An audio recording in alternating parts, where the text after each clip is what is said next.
ఇప్పుడు అట్లాంటి వాళ్ళందరినీ ఏరి వేసి ఇప్పుడు వరకు ఆరుగురికి కేసులు పెట్టారు.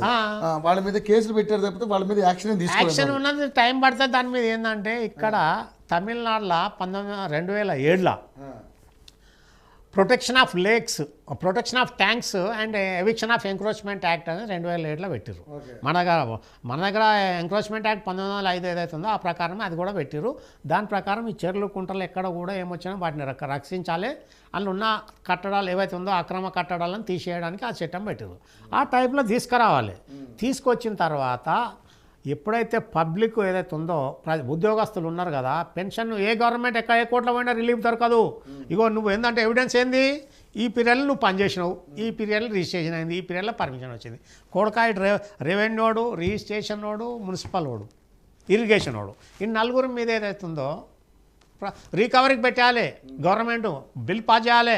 ఈ కొడుకులు ఏదైతే ఉన్నారో వాళ్ళు ఏదైతే ఉందో వయలేషన్ ఆఫ్ ఏదైతే ఉందో public code of conduct service rules ప్రకారము వీళ్ళ డబ్బులు రికవర్ చేయాలి. పెన్షన్ ఆపేయాలి. పెన్షన్ ఆపేయచ్చు. సుప్రీంకోర్టు అయినా నువ్వు అని పెన్షన్ ఇవ్వని చెప్పది. దాని ఫ్రాడ్కు లిమిటేషన్ అన్నది ఉండదు రవి. మోసం చేసిన దానికి లిమిటేషన్ వర్తించదు. నేను మోసం చేసి ఇప్పుడు మర్డర్ చేసి 5 ఏళ్ళు 10 ఏళ్ళు కాగానే వాడిని విడిచిపెట్టారు, 40 ఏళ్ళలోని కూడా పట్టుకొస్తారు. అట్లా ఎప్పుడైతే మోసం కానీ దగా కానీ దాన్ని ఉద్దేశపూర్వకంగా ఏదైతే ఉందో మభ్యపెట్టడం కానీ ఫ్రాడ్, చీటింగ్, ఇవన్నీ ఫ్రాడ్ ఇలాంటివన్నీ వీటిని కూడా వాటికి లిమిటేషన్ అనేది ఏముండదు. ఎప్పుడన్నా ప్రాసిక్యూట్ చేయవచ్చు.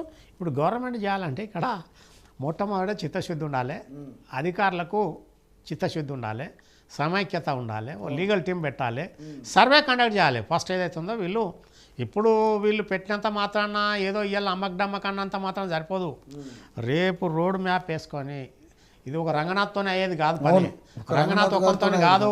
వేదో ఊర్లలో ఉన్న వాళ్ళు హైడ్రా పెట్టాలి జనాలు అందరూ అదే హైడ్రా పెట్టాలనేది కాదు. నీ దగ్గర 33 జిల్లాల 33 మంది కలెక్టర్లు ఏం చేస్తున్నారు, అడిషనల్ కలెక్టర్లు ఏం చేస్తున్నారు, డిఆర్ఓలు ఏం చేస్తున్నారు, దాదాపు 80 మంది ఇవన్నీ కూడా ఈ డిపార్ట్మెంట్లోకి వస్తాయి.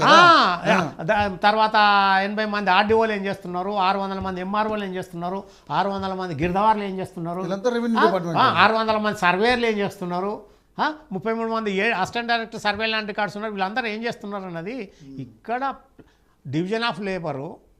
ఇక్కడ ఫెయిల్యూర్ ఎక్కడ జరుగుతుందంటే పర్యవేక్షణ లోపం. తర్వాత వాళ్ళ మీద విజిలెన్స్ లేదు, ఎన్ఫోర్స్మెంట్ లేదు, కరప్షన్ అలిగేజ్ ఏదైతే ఉందో దాని మీద ప్రాసిక్యూషన్ లేదు, యాన్యువల్ ఇన్స్పెక్షన్ లేదు, క్రాస్ చెకింగ్ లేదు. ఇవన్నీ ఏమవుతుందంటే వీళ్ళు మన ఏనుగు మీద దున్నపోతు మీద వానపడ్డట్టు అయింది. దున్నపోతు మీద వానపడ్డట్టు అయింది. ఏంటంటే అరే ఉద్యోగం ఉంటేంత ఉడితేంత కోట్ల దండుకొని పీకుదామనే బాపతగాళ్ళు ఎక్కువైపోయారు. ఎందుకంటే ఇక్కడ వాల్యూ పెరిగింది కాబట్టి ఇప్పటికి కూడా గవర్నమెంట్ ఏం చేయాలంటే ఈ సిస్టమ్ అడాప్ట్ చేయాలి. గవర్నమెంట్ ల్యాండ్స్ కానీ ఏదన్నా కానీ మొత్తం బిల్ పాస్ చేయాలి. పార్లమెంట్ అసెంబ్లీలో ఏ బిల్ అంటే ఆ బిల్ పెట్టవచ్చు. నో ప్రైవేట్ రోల్ కావాలంటే నువ్వు గవర్నమెంట్ దగ్గర తీసుకో. ఏదైతే ఉందో సిస్టమ్ వాళ్ళకు కూడా ఇవ్వు, అవకాశం కాదనలేను. తీసుకో, ల్యాండ్ డెవలప్మెంట్ రేషియోలో 30% 40 ఏదైతే గవర్నమెంట్కి 40% నువ్వు అమ్ముకో.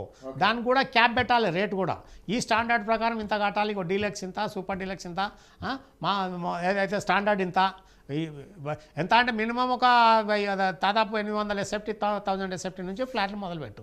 దాన్ని లగ్జూరియస్గా ఏ రకంగా వాళ్ళని ఆ రకంగా నీ గవర్నమెంట్లో పెట్టేసి గవర్నమెంట్ బిల్ పాస్ చేయవచ్చు రవి. మనిషి తలుచుకుంటే అసాధ్యం అన్నది ఏం లేదు.